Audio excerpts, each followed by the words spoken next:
En el artículo 19 de la Declaración Universal de Derechos Humanos del año 1948 se reconoce que todo individuo tiene derecho a la libertad de opinión y de expresión. Esto incluye no ser molestado por cuestiones de opiniones, investigar y recibir información y difundirla sin limitación, por cualquier medio. En otros textos, como son por ejemplo la Constitución española, este mismo derecho se recoge en el artículo 20, en el Pacto Internacional de Derechos Civiles y Políticos en el 19 y por último en el Convenio Europeo de Derechos Humanos en el artículo 10. Este derecho permite a las personas compartir opinión y pensamientos sobre cualquier tema. No obstante, ha sido limitado en diferentes contextos históricos y su ejercicio ha podido llevar a condenas. Un ejemplo sería la dictadura franquista, en la que la censura impedía su puesta en práctica. Las redes sociales han creado una nueva esfera al derecho de la libertad de expresión y facilitan difundir ideas y opiniones de forma multidireccional. Internet y las nuevas tecnologías han permitido a la libertad de expresión tener un nuevo enfoque, por lo que los juristas se han visto obligados a adaptarlo a esta nueva realidad.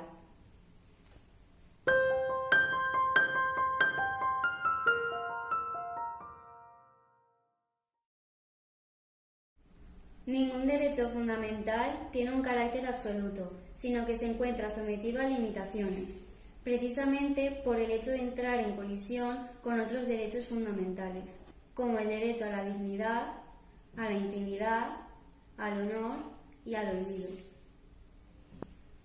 En primer lugar, el derecho a la dignidad es definido por la RAE como cualidad propia de la condición humana de la que emanan los derechos fundamentales, junto al libre desarrollo de la personalidad, que precisamente por ese fundamento son inviolables e inalienables.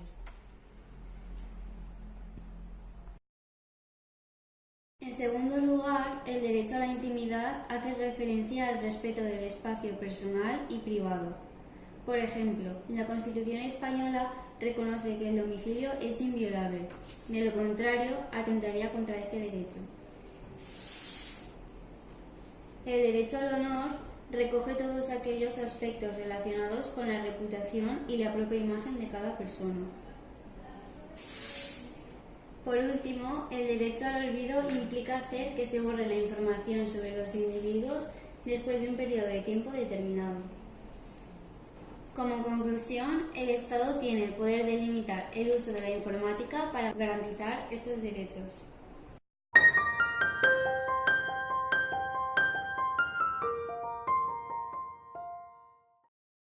Las redes sociales, en su mayoría, son empresas privadas. Se tratan de herramientas gratuitas que están a disposición de todo el mundo. Sin embargo, su objetivo es conseguir beneficios económicos. Esto se lleva a cabo a través de la recopilación de datos personales. Actualmente, las redes sociales suponen un reto para la protección y la limitación del derecho a la libertad de expresión, ya que configuran una nueva realidad con unas características diferentes a los medios convencionales.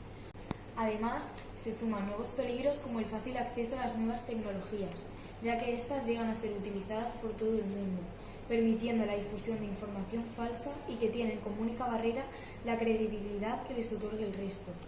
Esto provoca que cualquier ciudadano pueda verse desprotegido e indefenso ante la difusión de la información relativa a su persona. Este problema está siendo abordado tanto a nivel español como europeo. Se han ampliado las leyes y tratado de modificar para que se adapten en medida de lo posible a Internet, con el fin de rellenar este vacío legal. Esto se manifiesta en las redes sociales y otros sitios web mediante un contrato al que conocemos como términos y condiciones de uso, el cual especifica a qué información tendrá acceso y con qué fines utilizará esos datos.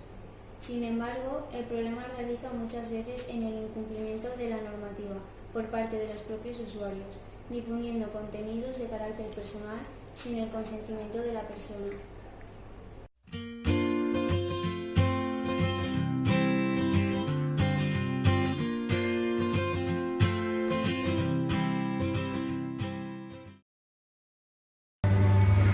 Buenos días. Hoy vamos a entrevistar a dos trabajadoras sociales para que nos hablen del ciberbullying, su repercusión y cómo interviene el trabajador social ante esta problemática. Buenos días, somos Saima y Estefanía y es un placer estar aquí con vosotras para poder hablar sobre esta problemática social y aportar también una perspectiva profesional desde el trabajo social. Bueno, antes que nada os queríamos preguntar ¿cómo definiríais vosotras el ciberbullying? Pues es el uso inadecuado de las redes sociales como pueden ser Facebook, Instagram, Twitter y de la mensajería instantánea como WhatsApp de manera inadecuada con la intención de dañar a otra persona de manera reiterada. ¿Qué elementos consideráis característicos de esta problemática? Bueno, en primer lugar, cabe destacar que comparte ciertas características con el bullying o el acoso tradicional. Una sería la agresividad de la conducta, otra el desequilibrio de poder que hay entre el agresor y la víctima, y otra sería la continuidad en el tiempo de la agresión. Por otra parte, el ciberbullying tiene una serie de características propias, como puede ser la amplia audiencia que existe, el anonimato y la sensación de impunidad del agresor, que se puede realizar en cualquier lugar y momento, que es imperecedero, es decir, que la información sigue estando vigente en las redes, navegando por internet, la rapidez y comodidad que resulta para el agresor realizar este acoso. Es característico también que la fuerza física o el tamaño de la persona no afecta, y esto está relacionado con que es característico el acosador no marginal. Esto quiere decir que los agresores pueden tener una impecable imagen social.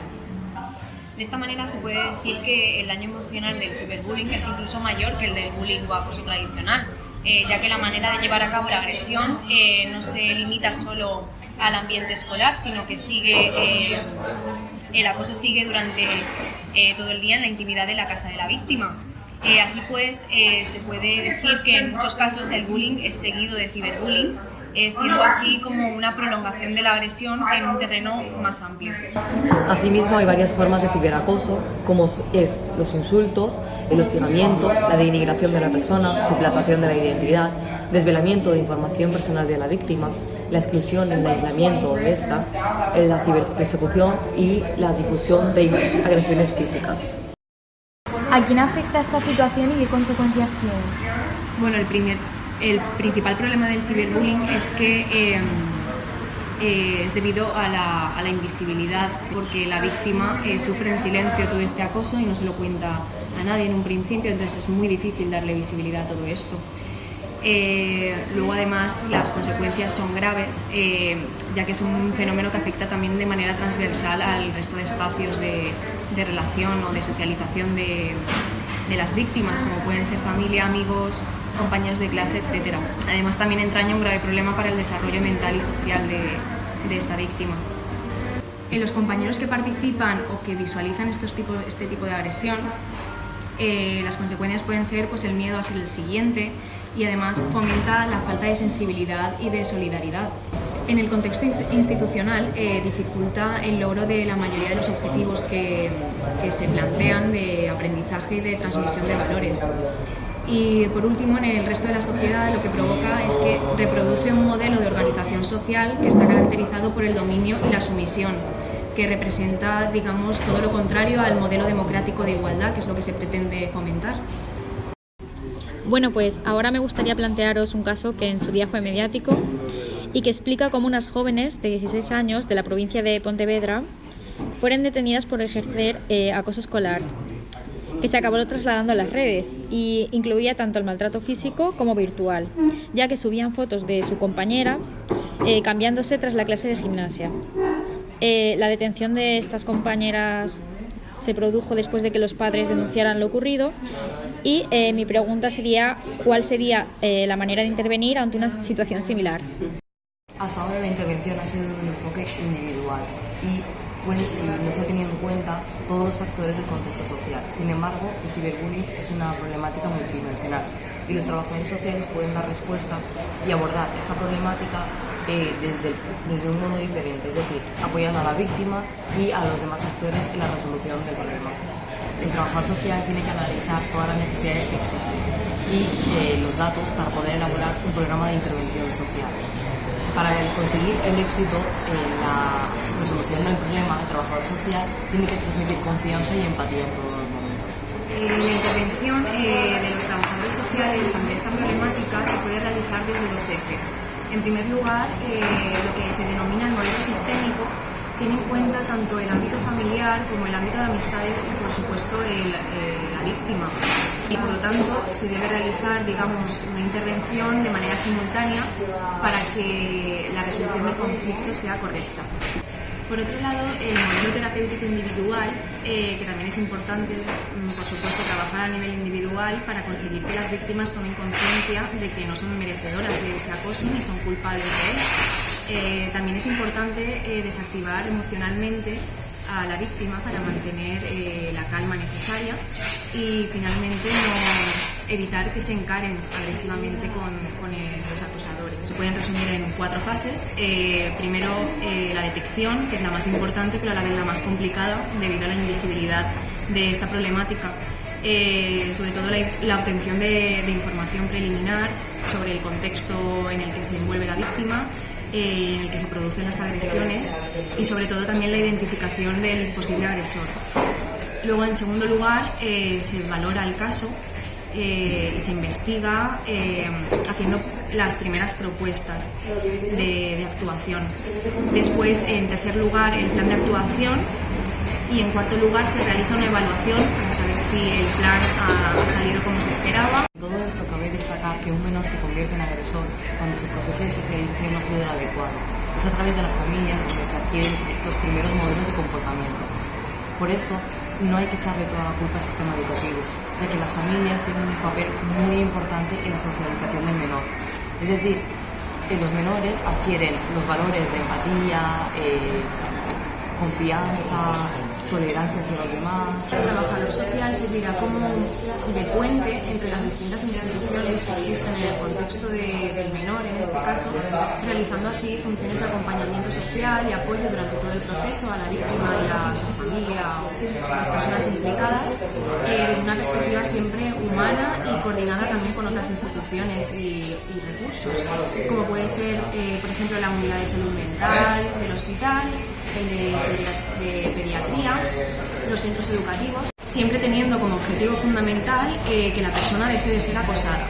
Extremadamente importante la prevención, sobre todo, aportando información sobre cómo evitar que se dé una situación de ciberbullying, ya sea como víctima o como agresor en sus hijos o hijas, hablando de familiares en este caso. No se debe educar a los menores con el miedo al Internet, sino promover una educación que sea adecuada y también comunicándoles los riesgos que existen en las redes y su uso correcto entre todos los adolescentes para que se haga un uso adecuado de todas las tecnologías de información y comunicación y no se llegue a problemas de tal índole. Muchas gracias por vuestra aportación. El papel del trabajador social es fundamental y necesario para este tipo de problemática. Gracias a vosotras, esperemos que haya sido de utilidad y para informaros y tratar de detectar posibles casos de ciberbullying. Y que además la prevención ayude a evitar la vulneración de los derechos de los menores en las redes sociales.